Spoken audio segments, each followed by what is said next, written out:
Hey everyone, this is Tim from Your Six Tech. Today in this video, I'm going to show you how to hide games from your profile on your PlayStation 4. So maybe you don't want people knowing that you were playing like Sonic or something like that. Go up to Settings right here and choose it. Go to Account Management. And then going down to Privacy Settings. And then wait for this load. It'll take about 10 to 15 seconds. And then we want to go to Gaming/Media. Now we can go to Gaming History and we could hide all our games under here so no one can see what we're doing. Or what we can do is go to Hidden Games right here and we can just choose a specific PlayStation 4 game.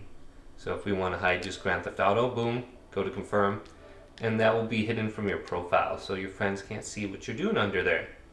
So it's very easy. Hopefully this video did indeed help you out. If it did, leave it a big thumbs up and subscribe my channel down below for more tech videos coming up next on Your Six Tech.